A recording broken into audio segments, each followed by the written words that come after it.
des millions de créateurs, des millions de vues, des millions de fans, des millions d'abonnés. Cette philosophie fait parler d'elle. Ceux qui la connaissent l'aiment ou la détestent. Je parle bien sûr du stoïcisme. Revenu à la mode avec le développement personnel, le stoïcisme est très polarisant. Entre ceux qui voient par le stoïcien un mâle alpha avec des valeurs, etc. ou alors ceux qui voient un homme sans cœur et sans émotion. Dans tous les cas, si tu connais cette philosophie, tu es concerné. Mais alors, pourquoi le stoïcisme est-il si populaire et mérite-t-il réellement sa réputation? Fondé par Zénon de Kition, le portique des peintures, Stoa Poikile, est l'une des premières représentations du stoïcisme par son créateur. Comme toutes les autres philosophies de l'Antiquité, le stoïcisme est divisé en 3 disciplines. La physique, ce qui concerne le monde et ce qu'il contient, l'éthique, ce qui concerne nos actions, et la logique, ce qui concerne les discours. Zénon représente sa philosophie par une phrase: vivre en accord avec la nature. Mais de quelle nature parle-t-il? Est-ce que c'est la nature générale, l'ordre du monde, le cosmique, le divin, et donc vivre en accord avec la nature générale, c'est vivre en accord avec le cosmos et le divin? Ou alors parle-t-il de la nature de l'homme, qui est que l'être humain est un être rationnel et que si nous suivons et nous cultivons notre raison, nous suivons notre nature? Un stoïcien du nom de Chrysippe a répondu à cette question. Il va dire que les deux sont liés. C'est-à-dire que la nature de l'homme, c'est une spécificité de la nature en général. Ça semble logique, parce que la nature en général, c'est l'ordre des choses. Donc l'ordre des choses, c'est que l'homme cultive sa raison. Donc, suivre sa nature d'homme, c'est suivre la nature en général. Donc les deux sont liés, donc il faut suivre les deux. Mais alors, quel est le but de cette philosophie? Les stoïciens, voulant être heureux, recherchent le bonheur. Ils sont eudémonistes, tandis que les hédonistes cherchent le plaisir pour être heureux. Ils se séparent complètement des autres philosophies et se rapprochent plus de l'épicurisme, du stoïcisme. Et donc, pour arriver à ce bonheur, il faut pratiquer la vertu. Mais alors, comment pratiquer cette vertu? Tout d'abord, le stoïcisme n'a pas donné cette image d'homme fort, sans émotion, par hasard. Si c'est là, c'est qu'il y a une raison. Comme on dit, il n'y a pas de fumée sans feu. Car l'un des plus gros préceptes du stoïcisme, c'est la maîtrise des émotions. La maîtrise des émotions passe par plusieurs choses. Par exemple, la maîtrise des émotions, tu vas devoir maîtriser toutes les émotions négatives pour ta santé mentale. Imaginons de la colère, de la haine, de la peur, de la tristesse. Toutes ces émotions qui vont faire que tu ne suis pas ta raison, que tu suis tes passions, que tu suis ton désir, qui est par exemple envie de manger une glace, bah hop, tu suis ton désir. Non, c'est des émotions qui vont te donner ça. Et ces émotions, il va falloir les contrôler. Imaginons, tu n'as pas réussi, un examen. T'as pas réussi un examen, t'arrives comme ça, tu fais putain, je suis une merde, j'ai pas réussi mon examen, franchement, j'ai tout raté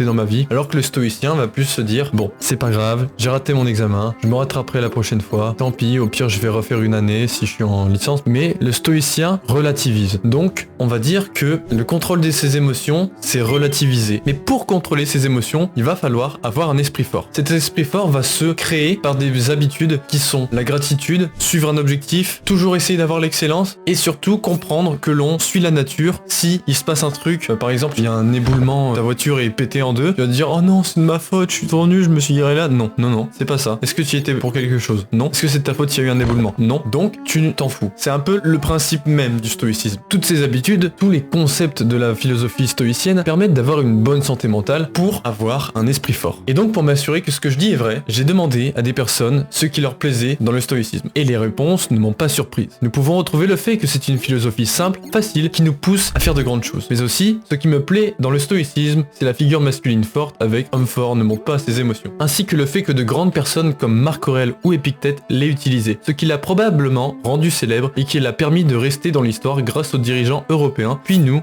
qui nous sommes intéressés par ces personnalités. Et donc, ce que je disais depuis le début, c'est avéré. Le stoïcisme plaît, mais qu'est-ce qui a permis la poussée fulgurante du stoïcisme? Tout d'abord, j'ai demandé à Rick, un youtubeur développement personnel, ce qu'il en pense. Aujourd'hui, selon moi, ce qui fait sa popularité, c'est son aspect de traîne plus qu'autre chose. Certes, de grands esprits y ont contribué au fil de l'histoire, mais aujourd'hui, c'est connu parce que des jeunes qui ont une vie de merde ont regardé une vidéo de Yomi Bretzel et se sont masturbés intellectuellement sur le concept pendant quelques jours, sans pour autant, pour la plupart, réellement l'appliquer dans leur vie quotidienne. Comme beaucoup de choses dans le dev perso, c'est populaire car ça te donne une impression d'amélioration. Et ce qu'il dit est juste. Aujourd'hui, nous vivons dans une société en pleine chute, avec les taux de suicide qui augmentent, la solitude des hommes qui est très présente, le fait que nous arrivons dans des contextes géopolitiques un peu dangereux, les guerres dans le monde, l'Occident qui s'écroule, bref, tout est là pour que tout le monde tombe en dépression. Et c'est pour ça que peut-être des gens ont pu trouver un remède contre la dépression par le stoïcisme. Mais beaucoup de gens qui ont suivi ça ne sont peut-être que là par oui, je fais semblant de m'améliorer, comme a dit Rick, ce qui entraîne tout simplement que le stoïcisme est devenu une trend TikTok, alors que ça devrait être un mode de vie. Le stoïcisme est un mode de vie, et donc cette solution du stoïcisme est très efficace, mais si tu les respectes réellement. Donc si tu respectes tous les préceptes. Alors pour ce faire, il va falloir faire des sacrifices. Il va falloir sacrifier ton confort pour aller dans la difficulté, pour devenir la personne que tu veux devenir, pour atteindre ton objectif. Et en fait, tu vas devoir sacrifier ton confort, tu vas devoir faire de l'introspection, savoir qui tu es, et de par les autres, comprendre qui tu es, comprendre ce que tu renvoies comme image, et ensuite, tu vas devoir développer ta pensée. Et pour ça, rien de mieux que de rejoindre notre serveur Discord. Les gars, il y a pas longtemps avec un ami, on a créé un serveur Discord où mon ami l'ours fait des conférences, et ces conférences sont diverses et variées, mais ça touche plus ou moins tout le temps la philosophie. À chaque fois, il répond à des questions de plus en plus tordues. Par exemple, est-ce que la dissertation c'est des maths? Et c'est vraiment très intéressant. J'adore écouter ces conférences. Franchement, elle est incroyable. N'hésitez pas à rejoindre. Et aussi, les gars, si vous voulez devenir philosophe, vous voulez développer votre pensée, vous voulez tout simplement devenir meilleur mentalement parlant,